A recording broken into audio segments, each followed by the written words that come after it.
Bonsoir à tous, j'espère que vous allez bien. Aujourd'hui, je vais présenter un exposé sur les trous noirs. Euh, on a comme plan définition des trous noirs, la frontière d'un trou noir, les types des trous noirs, l'emplacement des trous noirs et l'invisibilité des trous noirs et enfin la théorie d'Einstein. On a comme définition, comme vous savez, les trous noirs sont parmi les objets les plus fascinants de notre univers, mais ils sont également les plus mystérieux. Un trou noir est une zone dans l'espace où la force de gravité est si forte que même la lumière est l'entité la plus rapide connue dans notre univers ne peut s'en échapper. Passons à la frontière d'un trou noir. En astrophysique, la frontière d'un trou noir s'appelle l'horizon des événements, à partir de laquelle la vitesse de la libération atteint celle de la lumière.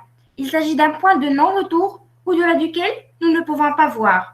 Quand quelque chose traverse l'horizon, cet horizon des événements, il s'effondre dans la singularité du trou noir. Cette singularité est un point infiniment petit et dense où l'espace, le temps et les lois de la physique ne s'appliquent plus. Pour les types des trous noirs, les scientifiques ont théorisé plusieurs types de trous noirs différents, les stellaires et les supermassifs étant les plus communs. Les stellaires se forment lorsque les étoiles massives meurent et s'écoulent. Ils ont une masse de 10 à 20 fois supérieure à notre Soleil, à celle de notre Soleil. Ils sont éparpillés à travers tout l'univers. Il pourrait aussi y voir des millions de ces trous noirs stellaires. Mais en comparaison, les trous noirs supermassifs sont des géants mesurant des millions, voire des milliards de fois la masse de notre Soleil. Et ils sont au centre des plusieurs galaxies, de presque toutes les grandes galaxies. L'emplacement des trous noirs. Les scientifiques ne peuvent que supposer comment ils se forment, mais nous savons qu'il existe au centre de presque toutes les grandes galaxies, y compris la nôtre. L'invisibilité des trous noirs. Étant donné que les trous noirs sont invisibles, et le seul moyen pour les scientifiques pour qu'ils puissent les détecter et les étudier, c'est d'observer leur effet sur les matières à proximité. Cela inclut les disques d'accrétion.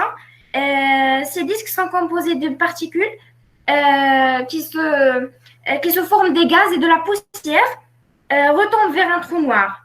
Ainsi que les quasars jettent des particules qui explosent depuis les trous noirs supermassifs. Et on passe à la théorie de la relativité générale d'Einstein.